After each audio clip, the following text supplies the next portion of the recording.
Hid for a few weeks before it came to me. I had to choose my heart, heal and get free.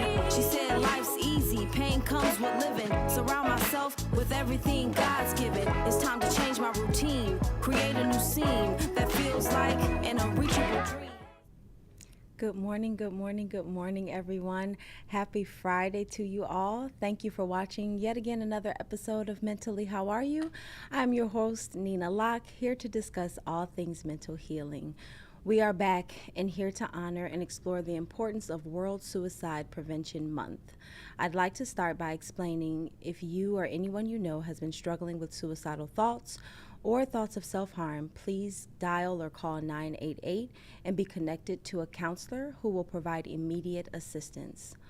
Also, if you are triggered by conversations in this episode, one, I would ask that you tune out for today. This is probably the first time you'll ever hear me say don't tune in.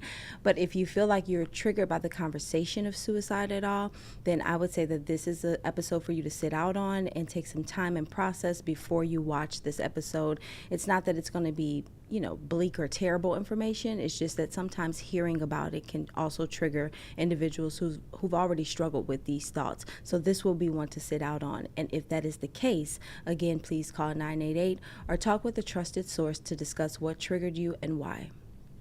With that said, today we are addressing one of the most difficult yet vital topics in mental health matters: suicide and the prevention of it.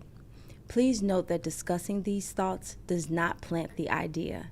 In fact, open and compassionate conversation can dismantle and prevent thoughts from the past as well as current ones. So if anyone is looking up the topic or researching, allow me to inform you that accurate numbers can be difficult to obtain for multiple reasons. But what I can report for fact is that currently, suicide is the fourth leading cause of death globally.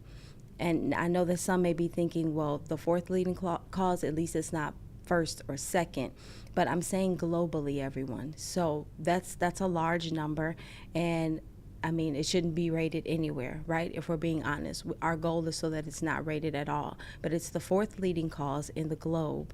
And in 2021, over 700,000 people lost their life to suicide. These two numbers alone display the importance of not just discussing the facts, but providing the ways to prevent these thoughts and acts. Suicidal thoughts often come from a deep emotional pain in which individuals often feel cannot be explained to others. People feeling hopeless, alone, or even like a burden to others may think this is the only answer. These thoughts can be tied to complex trauma, to prolonged grief, or just life situations that feel unbearable at times. What I would like for everyone listening to hear clearly is that having suicidal thoughts does not mean you're beyond help or growth. Many people experience these thoughts, and with healthy support, they get better and move forward in life. During Prevention Month, many people will ask, what are some warning signs to be aware of? Like, what should I look out for with my loved ones? What should I look out for with my children? And I want to be clear that, of course, there are some signs, and I'm going to go over those. But I would first like to highlight that sometimes there are no signs. Many individuals will suffer in silence and present in what loved ones consider a normal way of living and being. Because this is true, I always encourage family and friends to check in with one another and open the door for dialogue about your mental well-being. Simply ask someone the title of this show, Mentally, How Are You? Check in with one another on all levels because that is important. However, some of those warning signs would be withdrawing from friends or activities, consistent down talk on oneself, giving away possessions, changes in your sleep, your mood, and appetite, and of course, any comments of not wanting to be here or feeling not wanting to be around. Some signs can be situational as well, such as a recent breakup, a job loss, bullying, or chronic illness even. If someone shows these signs, it is okay to ask if they are struggling with thoughts. Be direct and do not minimize the topic. If the answer is yes, it's important to stay calm and present, listen and be honest. If you don't know what to do, say that, but be willing to find help with that person. Stay by their side through what they have just discussed with you and what they laid on the table. It's important to be direct, but it's also very important to be honest and to be there, because a lot of times that deep feeling that comes about that creates this thought or an individual to act in this way is because they feel like they have no one they can lean on and no one to support them. So to stay by an individual's side who has spoken even a glimpse of what they're thinking or feeling is very important. Support is needed. Encourage them to speak with a mental health provider.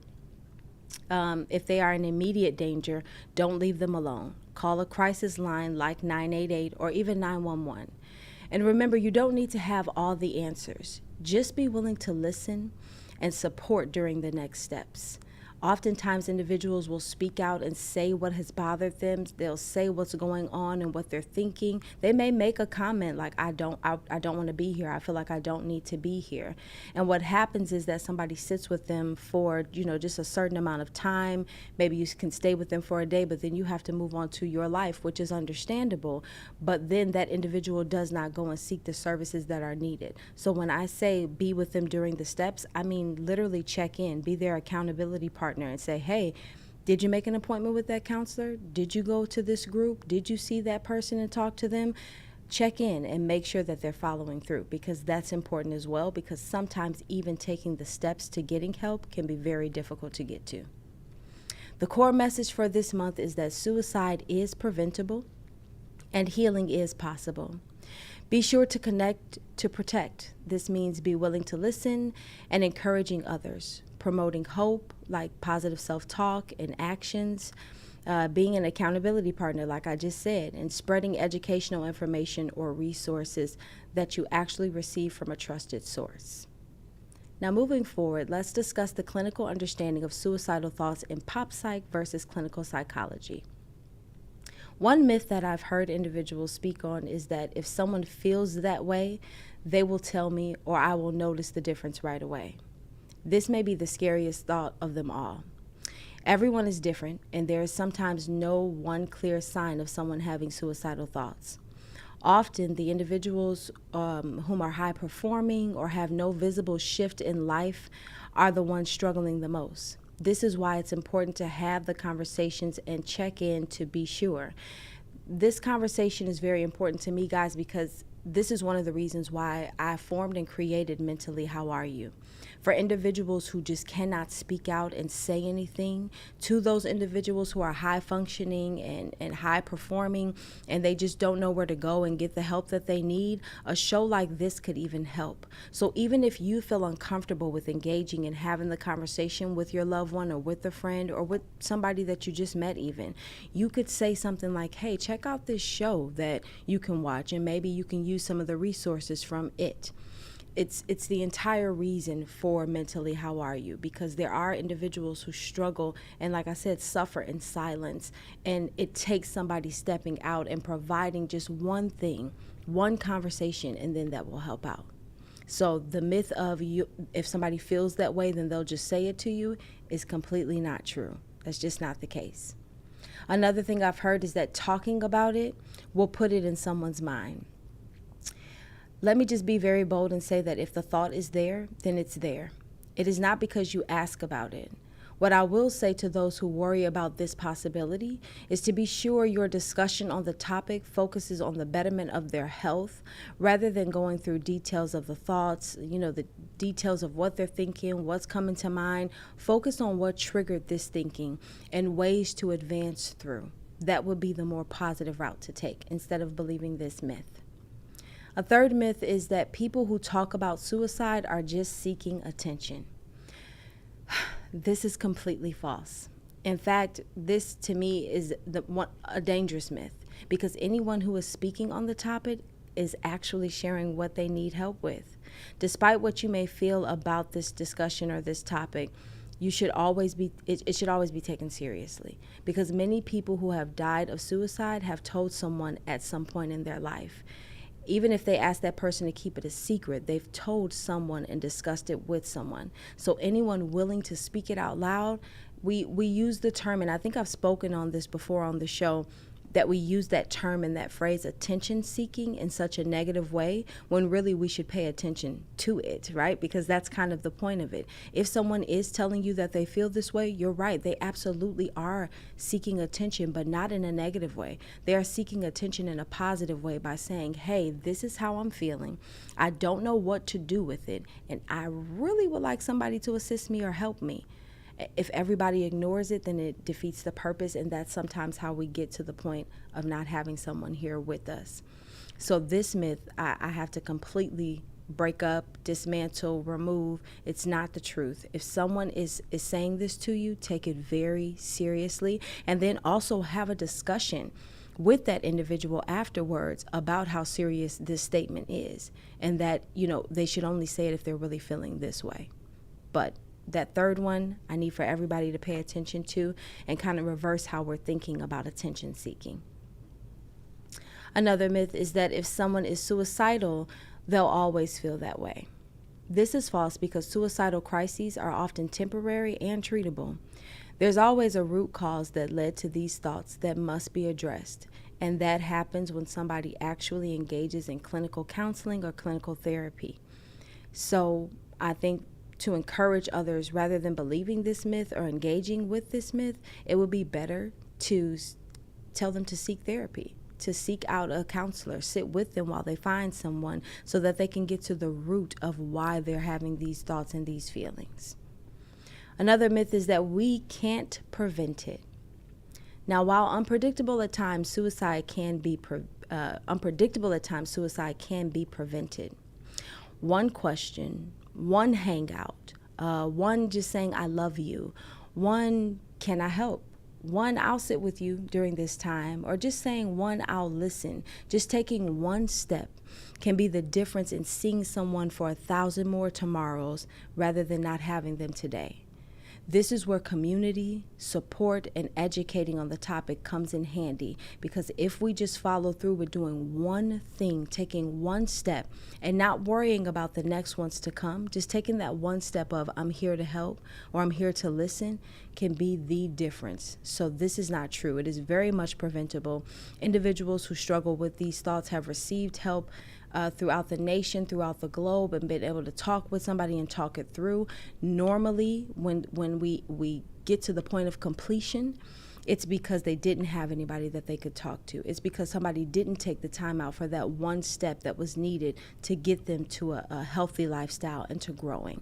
So that myth is completely false. Moving on to our mentally how are you question. Our writer writes in, hi Neena, I just wanted to say that this show has been really helping me and my family. Well, thank you. We have been unable to catch it live because of the time you come on, but we watch it on YouTube. It has made us all think about attending therapy. Will you be able to do a show about family therapy and how it works, or at least a segment? Oh my goodness. So one, let me say that a lot of times when I'm here at the table by myself and I don't have a guest, some of the topics that I'm discussing with you guys is because of our month-to-month recognitions, right? Like this month is Suicide Prevention month. But it's not always that case. Sometimes it's because I've received an email from so many individuals on the same topic. Like right now I'm getting a lot of emails about medications, so we're going to do a part 2 about medications.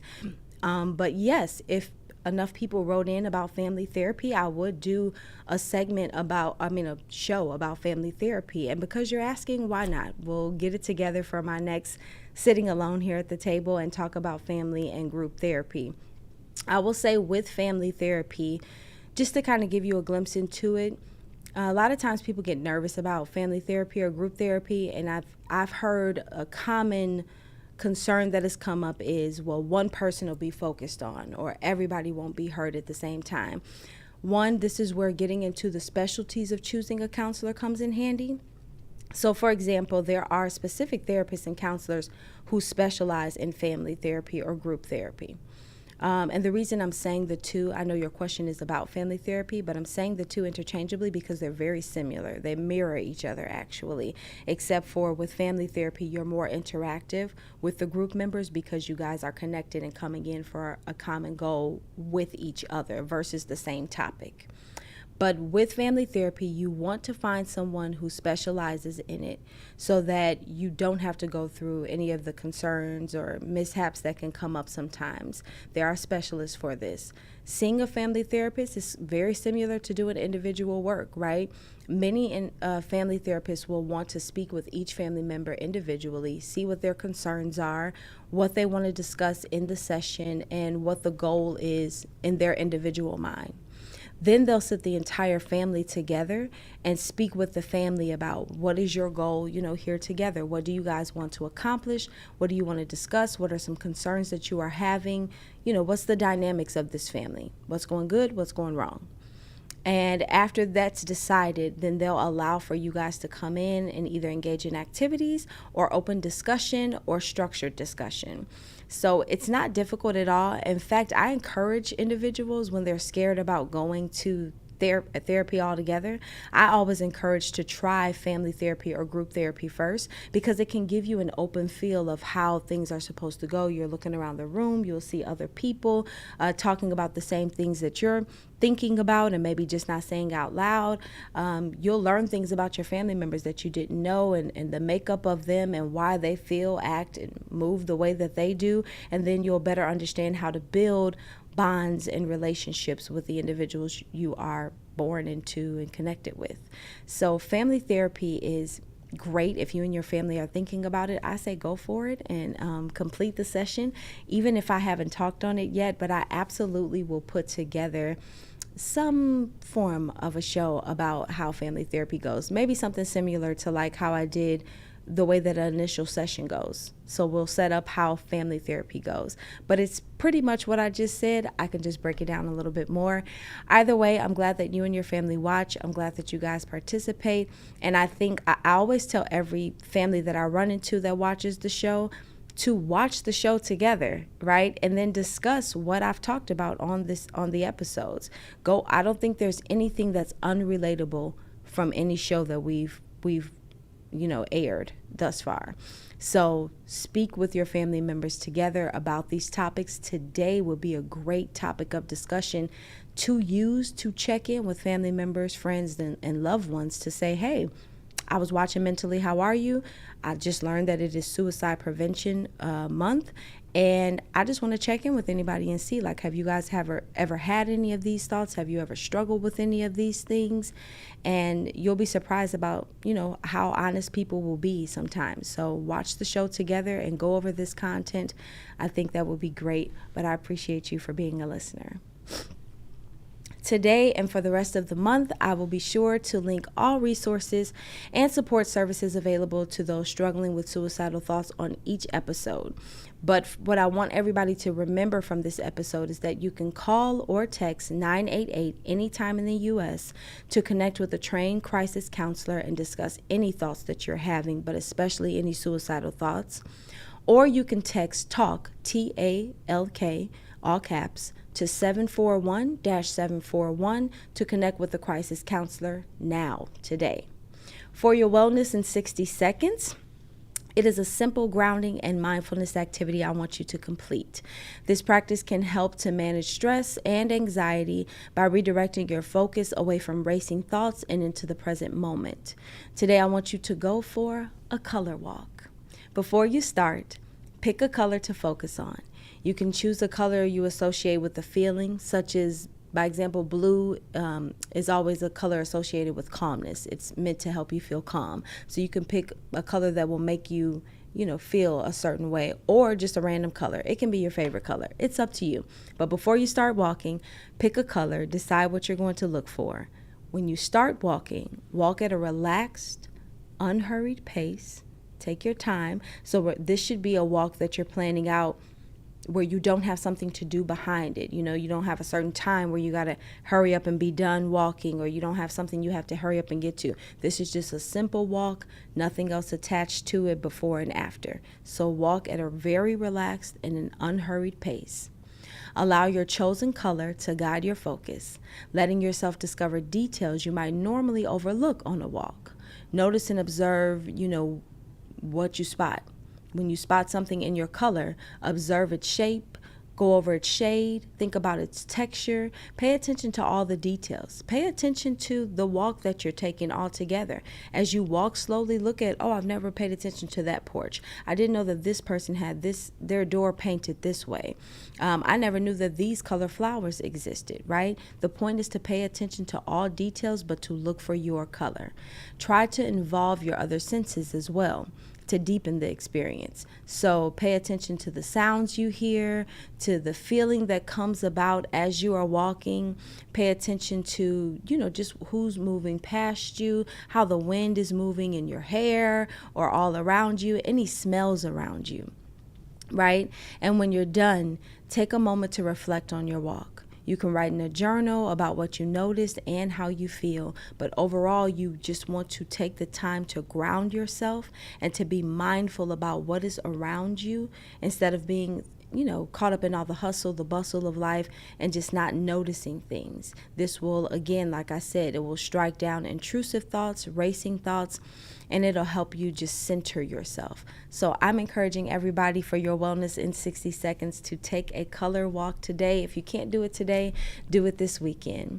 But overall, I want you guys to remember what we are paying attention to within this month. I need for everybody to take this topic very seriously, and I will see you guys for our next discussion and more details on it. I want to thank you all for sitting with me on this episode of Mentally How Are You? It is my hope that you are leaving more stable than when you came in, and I'll see you all next Friday. Bye, everybody. No judgment, just love, so I can be me. I'm tired of hearing it's okay not to be okay. Just want the dark days to go away. Mentally, how are you? How are you? Yeah, I know it's hard, but you can get well if you want to. Mentally, how are you? Yeah, I know it's hard, but you can get well if you want to.